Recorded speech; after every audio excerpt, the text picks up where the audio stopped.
Today is the 10th of May. Happy Mother's Day. Mom, you are one of the greatest blessings God has placed in my life. Your love cares for me, your faith inspires me, and your prayers protect me every single day. May the Lord grant you peace, good health, and many joys. I love you. Congratulations on your special day.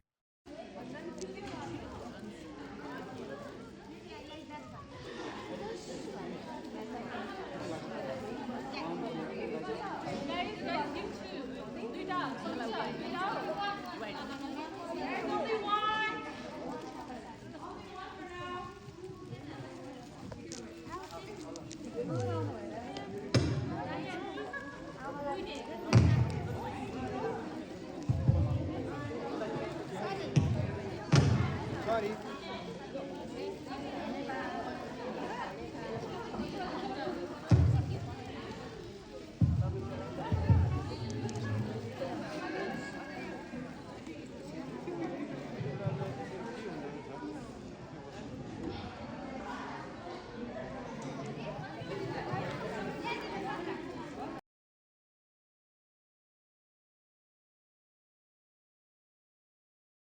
आदर सम्मान र आमाहरूले दिएको एउटा योगदान एउटा आफ्नो छोराछोरीप्रति यो सम्झना हुन सकेछ र यसरी नै आफ्नो मनहरू आउने दिनहरूमा पनि एउटा आधार भन्ने कुराहरू एउटा संस्कार भन्ने कुराहरू सिक्नको लागि प्रभु तपाईँले नै बुद्धि र ज्ञान दिनुहोस् प्रभु प्रशस्त ज्ञान दिनुहोस् र आमाहरूलाई पनि हामी प्रार्थना गर्छौँ यो मदर्स डेको यो समयमा कि उहाँहरूको आउने दिनहरूमा पनि प्रशस्त उहाँहरूको स्वास्थ्यको लागि प्रार्थना गर्छौँ उहाँको घरेलु समस्याको लागि उहाँहरूको पढाइको लागि अनि उहाँहरूको करियरको लागि अथवा नयाँ आमा जो हुन जानु हुँदैछ कतिजना उहाँहरूको आउने बच्चाहरूको लागि अनि सबै स्वास्थ्यको लागि प्रशस्त प्रभुको प्रशस्त आशिषको लागि हामी प्रार्थना गर्छौँ प्रभु धन्यवाद छ प्रभु अनि जति पनि जे यसरी हामी यो सम्भव भयो आज तपाईँको साँचो उपस्थितिमा पिता पुत्र पवित्र आत्माको उपस्थितिमा जुन यो कुराहरू भइरहेको छ आज यो सबै तपाईँ नै आफै लाइभ विटनेस तपाईँ नै हुनुहुन्छ ओ प्रभु